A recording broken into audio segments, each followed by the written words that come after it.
Looks like this is it. It stinks. Sure does. No way, Leon. Way. 20 سال از انتشار یکی از تأثیرگذارترین بازی‌های تاریخ صنعت گیم گذشت. بازی که نه تنها روی فرانچایز رزیدنت ایول تأثیر زیادی گذاشت، بلکه شکل و شمایل بازی‌های بعد از خودش رو تغییر داد و ژانر اکشن شوتر سوم شخص رو به یه استاندارد مشخص رسوند. سلام، اینجا بازی پلاته و امروز با شماییم با 15 فکت جالب درباره بازی رزیدنت ایول 4.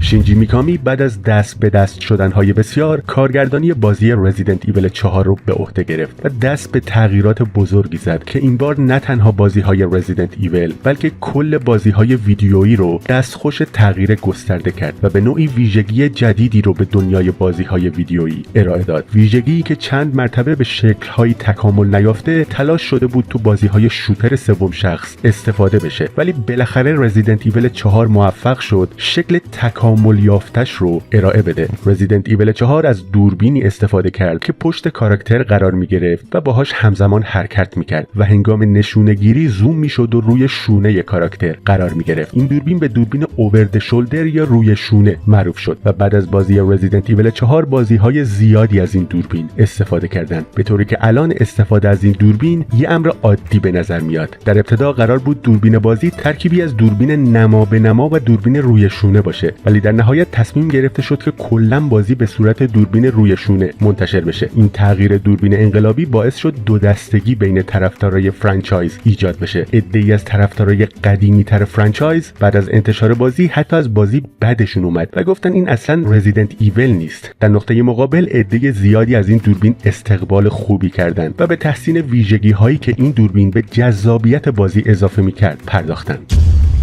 از طرف دیگه رزیدنت ایول 4 از لحاظ لول دیزاین و سیستم لوت بازی استانداردهای جدیدی رو تعریف کرد. مثلا سیستم لوت بازی به گونه‌ای بود که همیشه شما رو از لحاظ دسترسی به مهمات روی یک مرز مشخص قرار میداد، یعنی نه اونقدر مهمات در اختیارتون میذاشت که حس ترستون رو از دست بدین و نه اونقدر کم که لذت بازی از بین بره. این تعادل ظریف بین وحشت و بقا به یک استاندارد طلایی در بازی‌های ترسناک تبدیل شد. این بازی یک مرز جادویی که میشه اسمشو مرز وحشت و بقا گذاشت تعریف کرد که سرمشق خیلی از بازی‌های سروایول هورر شد. مثلا بازی دد اسپیس مشخصاً با الهام از بازی رزیدنت ایول 4 طراحی شده. گلن اسکافیلد طراح اصلی بازی دد اسپیس تو اکثر مصاحبه‌هاش از تأثیر بازی رزیدنت ایول 4 روی ساخت بازی دد اسپیس میگه. Some of my influences to make Dead Space from the game industry was definitely the Resident Evil series.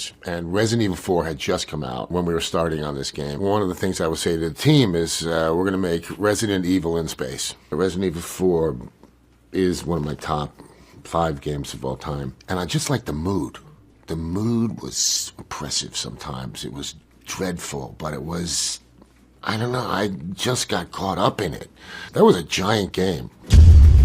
حالا بریم سراغ فکت های جالب دیگه این بازی که میتونه خیلی جالب باشه. همه میدونیم که چقدر وحشتناک میتونه باشه که دکتر سالوادور، یعنی همون روستایی مجنون اره برقی به دست، سرتون از تنتون جدا کنه. ولی نکته جالب اینجاست که تو نسخه ژاپنی رزیدنت ایول 4 اصلا سربریدن وجود نداشت. تو این نسخه خشونت خیلی کمه و هیچ سربریدنی هم دیده نمیشه و حتی نمیتونین سر گناده ها رو منفجر کنید. دو تا نسخه سانسور شده دیگه هم وجود داره. یکیش نسخه آلمانی بازی که بخش مرسنریز و اساینمنت ایدا رو کاملا از بازی حذف کرده و همچنین نسخه وی آر جدید بازی که همه دیالوگ های اغواگرانه خطاب به زنها رو از بازی کاملا حذف کرده. جالبه که یکی از نسخه های اولیه رزیدنت ایول 4 بعداً به بازی دیویل میکرای 1 تبدیل شد. داستان این نسخه از رزیدنت ایول 4 هم اینطوری بود که شخصیت هایی به نام های تونی ردگریو و برادر دوقلوش پول ردگریو تو بازی بودن که قرار بود پسرای آزول ای اسپنسر، یعنی مؤسس شرکت آمبرلا باشن. در توضیح اسلحه بروکن باترفلای نوشته شده که این سلاح قدرتمندیه که میتونه روز هر کسی رو بسازه. این جمله در واقع اشاره‌ای به یکی از دیالوگای کلینت ایستوود تو فیلم سادن ایمپکت، اونجایی که میگه زود باش روزمو بساز. در قسمتی از بازی که هلیکوپتر سقوط میکنه، اگه بعدش با اسلحه دوربیندار به این قسمت زوم کنین، انگار یه آدم رو در دوردست میبینین. اگه بتونین دوربین رو هک کنین و به اون منطقه ببرین، میبینین که یه ماکت مقوایی از یه آدم اونجاست. خیلیا میگن این ماکت مقوایی تصویر یکی از سازنده های بازی رزیدنت ایول 4. شما میتونین با وسکر تو سناریوی لیام بازی کنین. فقط کافیه برین تو بخش مرسنریز، وسکر رو انتخاب کنین، از بازی خارج بشین و دوباره برگردین به منوی اصلی و بعدش یه بازی جدید شروع کنین و در ادامه در نقش آلبرت وسکر قرار بگیرین.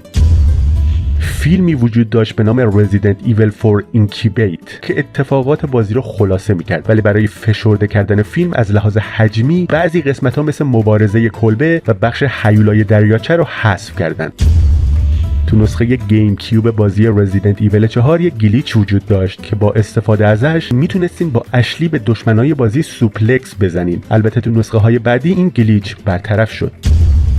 وقتی لیان تو یکی از چپترهای اولیه بازی از کابوس بیدار میشه، اگه با قایق برگردین به اسکله‌ای که با دلاگو یعنی همون هیولای دریاچه جنگیدین و از اونجا دوباره برین عقب‌تر، یک کاتسین مخفی پخش میشه. تو این کاتسین میبینین که یه گروه سگ زامبی دارن جمع میشن و بعدش یهو به لیان حمله میکنن. بعد از اولین QTE، یعنی اونجایی که دوتا روستایی قلب سنگ بزرگ رو هول میدن تا شما رو له کنه، اگه برگردین و به بالای پلی که اونجاست نگاه کنین، دوتا روستایی میبینین که به احتمال زیاد همونایین که قلب سنگ رو هول دادن. بعد از اینکه لیان اشلی رو از کلیسا نجات میده، دوتا از آدمای سدلر با کمون بهشون حمله میکنن و اونا مجبور میشن از پنجره بپرن بیرون تا خودشون رو نجات بدن. حالا اگه بعد این کاتسین دوباره برگردین درون کلیسا، میتونین با همون دوتا راهبی که بهتون شلیک کردن روبرو بشین و بکشینشون. یه آیتم مخفی در همون ابتدای بازی وجود داره که شاید خیلی از کنارش بگذرن. بعد از اینکه با اون روستایی تو کلبش روبرو میشین و عکس اشلی رو بهش نشون میدین و بعد از رد کردن قسمت آزاد کردن سگ از توتله، اگه به سمت راست برین و اون گوشه پشت علف‌ها رو خوب بگردین، یه گیاه قرمز رنگ پیدا میکنین. چون علف‌های هرز جلوشو گرفته، به سختی دیده میشه. یه سری طرح‌های اولیه از دشمنایی وجود دارن که تو بازی نهایی ازشون استفاده نشد که بعضیاشون اینا هستن. گنادوی زره‌پوش، یه نوع طراحی اولیه از دشمنای گرادور، یعنی همون موجودات کور چشم دوخته با پنجه‌های تیز و بلند. اگه دقت کنین طراحی کلاه خودشون خیلی شبیه همه. البته پنجه‌های تیز بلند ندارن و چشم‌هاشون هم دوخته نشده. یه نکته جالبم اینه که علامت فرقه لوس ایلومینادوس هم روی زره سینه‌شون دیده میشه. سوپر داینامایت من که احتمالاً با دینامیت هایی که به خودش وصل کرده قرار بوده در طول بازی خودشو منفجر کنه و براتون اینطوری دردسر ایجاد کنه. The Lurching Man که احتمالاً بعداً به ریجنریتر ها تبدیل شدن، چرا که از شکل و ظاهر و تغییر حالت بدنشون میشه متوجه شد که خیلی شبیه اونان. پاراسایت وومن هم یه موجود وحشتناک عجیب و غریب با چند حالت مختلف بود که به نسخه نهایی بازی راه پیدا نکرد و حذف شد.